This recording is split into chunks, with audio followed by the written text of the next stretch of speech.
I want to address some concerns that my Republican colleagues have raised about my decision to insist on a one-day debate on the nomination of John Ratcliffe to be the director of the CIA. Plain and simple, I think that we should take some time, one day, to consider one of the most important, sensitive national security posts in this new administration. I do not think it makes sense to ram through Mr. Ratcliffe's nomination with only 120 minutes of debate, as was the suggestion last night. Many people here have raised serious concerns about his qualification. For instance, during his short tenure as Director of National Intelligence, Mr. Ratcliffe showed a very troubling propensity to play politics with sensitive intelligence. Most notoriously, just 1 month before the 2020 election, on the day of the debate between Donald Trump and Joe Biden, Mr. Ratcliffe chose to declassify a cherry-picked CIA memo from 4 years earlier that outlined Russian claims that Hillary Clinton had approved a plan to tie Trump to Russia's hack of the DNC so that Trump could use that in the debate. These were unverified Russian intelligence claims. And Mr. Ratcliffe's decision went against explicit warnings by CIA personnel that its release would put in jeopardy CIA sources, methods, and personnel. But he did it anyway on the day of the debate, a month before the election, because its release would help Donald Trump's re-election campaign. Now, it's true during this day of debate that we are having before we vote likely tomorrow, senators may not be coming to the floor to give lengthy speeches on Mr. Ratcliffe's nomination, but this debate time, this day, gives all of my colleagues the time to carefully review the record and consider whether Mr. Ratcliffe is qualified. Now, maybe members of the Senate Intelligence Committee have had the time to do a full study, but the full Senate has not.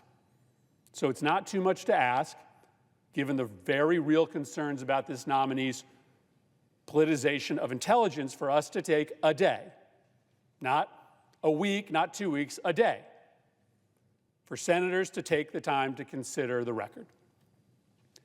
But I want to make a broader point. I hear Republicans claiming that my decision to ask for 1 day of debate on a controversial nominee to lead the CIA somehow compromises our national security. So let me say this. Spare me.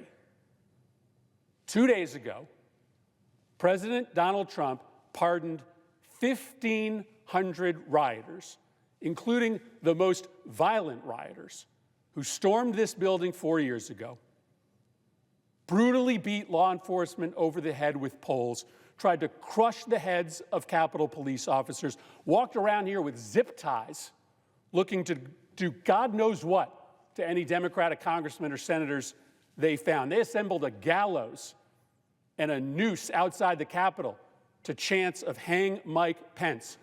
All my Republican colleagues were here when a Capitol Police officer burst through that door to rush us to safety before the mob attacked us. And Republicans all of a sudden claim that law and order is a priority and we have to rush through nominees, and yet they stand by a president who just threw law and order out the window by pardoning not some of the rioters, but all of them.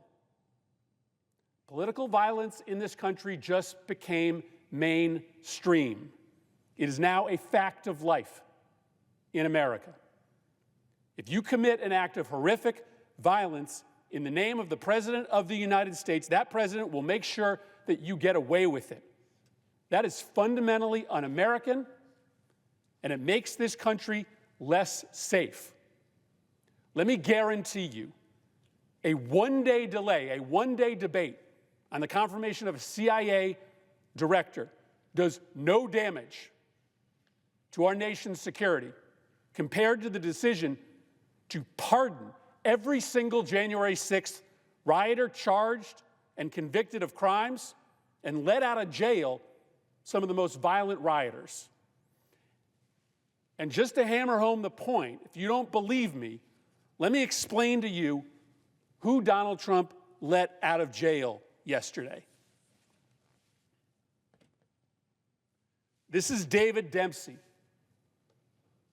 He gave an interview in front of the gallows that had been built and fitted with a noose. He said he was at the Capitol that day, January 6th, because Nancy Pelosi, James Comey, the Obamas, and the Clintons need to hang. At the Capitol, he climbed to the front of the mob and immediately began attacking law enforcement officers who were trying to protect us. He used his hands, his feet, flagpoles, crutches, broken pieces of furniture, and anything else he could find as a weapon to attack police officers. At around 4 p.m. that day, Dempsey pepper sprayed D.C. Detective Fuson Nguyen as another rioter yanked off the detective's gas mask. The spray burned Detective Nguyen's lungs, throat, eyes. It left him gasping for breath, fearing that he might lose consciousness and be overwhelmed by the mob. Moments later, because Dempsey wasn't done, he hit Sergeant Jason Mastany over the head with a metal crutch. He struck him with so much force that it cracked the shield of his gas mask, causing Sergeant Mastany to collapse as his ears started ringing. Dempsey wasn't done, though. He was thorough. He was vicious. He kept going. He sprayed chemical agents at officers. He stomped on their heads. He hit them repeatedly with metal and wooden poles. Dempsey's violence reached such extremes that at one point, he actually attacked another rioter who was trying to stop him. He was sentenced by a jury of his peers to significant jail time for his litany of brutal attacks, as anyone in this country would. He walked out of jail last night in the middle of his sentence because Donald Trump pardoned him.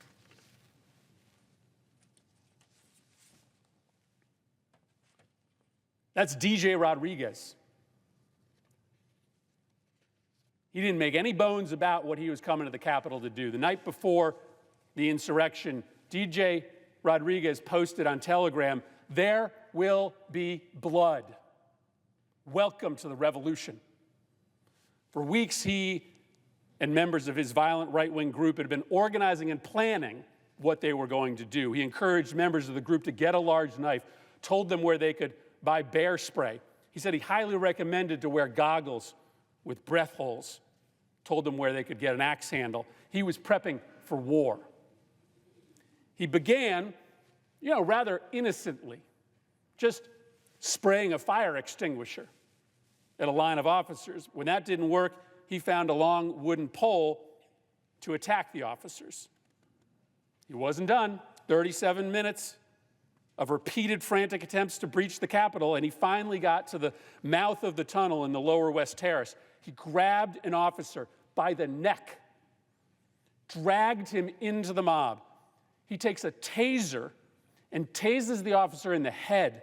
The officer screams in pain, recoils from the shock, jerks back his head. Rodriguez isn't done because he wants this guy dead.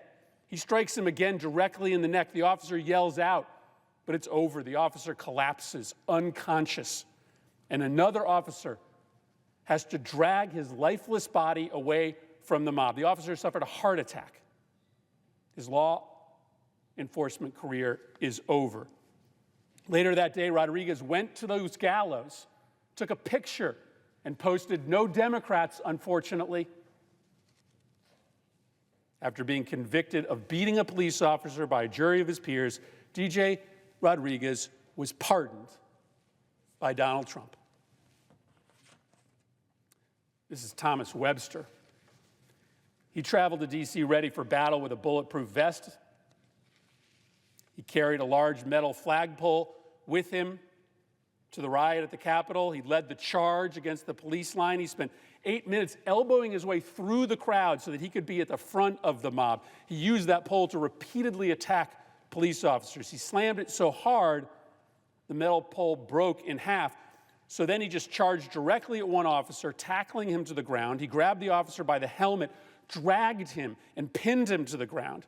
As Webster tried to rip off the officer's gas mask, the officer began to struggle for breath because he was being choked by the chin strap. And as he gasped for air, Webster held him down on the ground, and other rioters kicked him repeatedly. After that, Webster was so fired up, he posted a live video. He pleaded, "Send more patriots, we need some help." He was convicted of all 6 counts of his indictment, including assaulting a police officer, like anybody would be in this country if they did what Thomas Webster did. He walked out of jail in the middle of his sentence Monday night, pardoned by Donald Trump. So here's the message. If you beat up a police officer in this country, you're going to jail for a long time, with one exception. You don't go to jail if you beat the hell out of a police officer in the service of Donald Trump. If you're engaged in violence to further Donald Trump's political career, then you face no consequences. What happened this week is that political violence got mainstreamed in America. There are still a lot of radical, dangerous people out there in this world, and they now know that if they carry out violence in the name of Donald Trump, if they beat up police officers, or they attack Democratic officials, and they're doing it to support Donald Trump, they are likely immune. That puts this nation's security in jeopardy. That puts our lives in jeopardy. And I'm just going to say it, it puts Democrats' lives in jeopardy in particular. Remember, DJ Rodriguez went to the gallows and said, "No Democrats here, unfortunately." Where is the broad, righteous indignation from my Republican colleagues about that? Yes, a few of my Republican colleagues have criticized the pardons. I'm thankful to them. But it's a minority. It is a small handful. Most Senate Republicans are silent. The wholesale endorsement of political violence is a grave national security threat to this nation. Having a one-day debate on the nomination of a CIA director is not. I yield the floor.